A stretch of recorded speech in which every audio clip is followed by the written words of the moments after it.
আসসালামু আলাইকুম ওয়া রাহমাতুল্লাহ। আমাদের মাওলানা আবু কালাম আজাদ সাহেব আজকে ওনার প্রায় 27 দিন চলে গাড়ি চালানোর বয়স।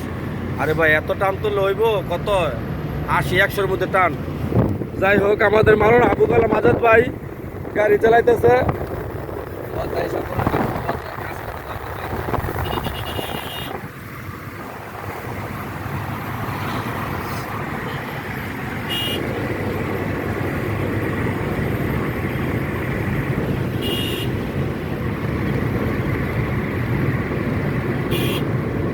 আমরা ডাঙ্গা থেকে 5 দোনার দিকে আসতেছি।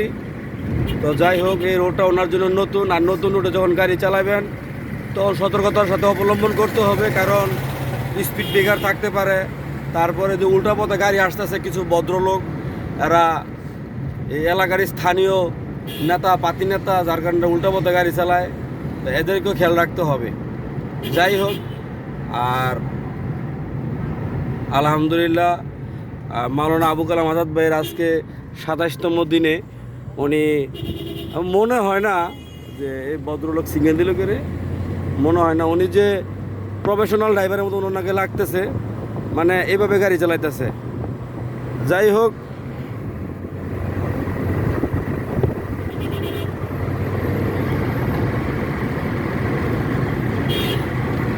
আলহামদুলিল্লাহ আলহামদুলিল্লাহ।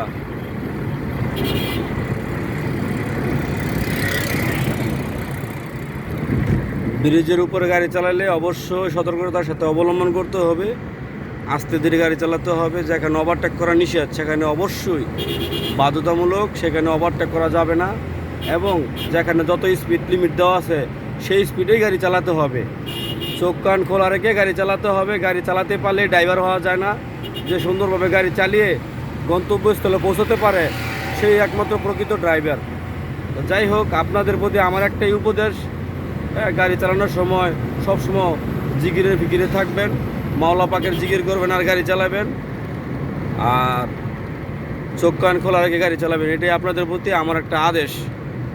ইনশাআল্লাহ সকলে দোয়া করবেন, সকলের কাছে দোয়া চাই যাতে সুন্দরভাবে গাড়ি চালাতে পারি।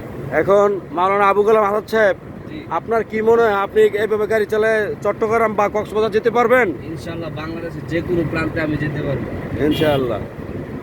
তো আপনি যে আমার কাছ থেকে গাড়ি চালানো শিখতেছেন, আপনি কি এরকম প্রতারিত হইতেছেন যে ইউসুফ ভাইয়ের কাছ থেকে গাড়ি চালানো শিখে লস খেয়ে নিলাম, এরকম কিছু মনে হইতেছে? আলহামদুলিল্লাহ অল্প টাইমে আমি ভালো আগাইছি। যাক আলহামদুলিল্লাহ আলহামদুলিল্লাহ। আপনাদের যা যা খায়ের দান করুন। যাক, আমি আসলে আপনার কাছ থেকে দোয়াটাই চাই, আমি দোয়া চাই বিশেষ করে। আর আমাদের আরেক ওস্তাদ আছে পিছনে, ওনার নাম হচ্ছে মুজাম্মেল হক। আসসালামু আলাইকুম, আমি মুজাম্মেল হক। ভালো আছেন আপনারা? ও লাইভে নাই না, লাইভে গেছে কইরা লাইভে। আচ্ছা, যাই হোক, যাক আলহামদুলিল্লাহ। মোড়ের মধ্যে অবশ্যই সতর্কতার সাথে গাড়ি চালাতে হবে। যেখানে এই সাদা দাগটা আছে ওইখানে ওভারটেক করা সম্পূর্ণ নিষেধ, সেজন্য আপনি ওইখানে ওভারটেক করা যাবে না। যাই হোক, এর সাথে প্রাকৃতিক কিছু দৃশ্য দেখেন। এই রাস্তাটা হচ্ছে 5 দোনা হয়ে ডাঙ্গার পরে থেকে এদিক দিয়ে কালীগঞ্জ হয়ে একটা রাস্তা বের হবে, সেটা 300 ফিট গিয়ে রাস্তাটা মিলবে। তো সাথে খুব প্রাকৃতিক দৃশ্য আছে, দৃশ্যগুলো একটু দেখেন আপনারা।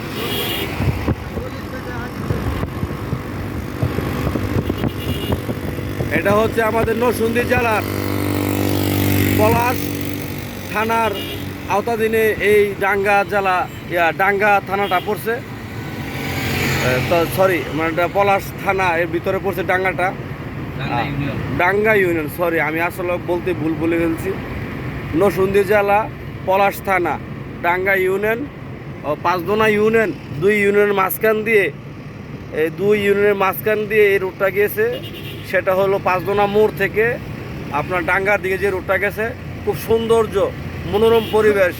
এখানে আসলে আপনার নয়ন জুড়িয়ে যাবে। আপনি যদিও টাকা দিয়ে আসেন, আপনার টাকাটা সার্থক হবে আপনি যেখানে ঘুরতে এসে। খুব ভালো একটা মনোরম পরিবেশ। যাই হোক ভাই, গাড়ির স্পিড যদি 80 চালান 100 চালান তো লইব। আমি নতুন অবস্থায়,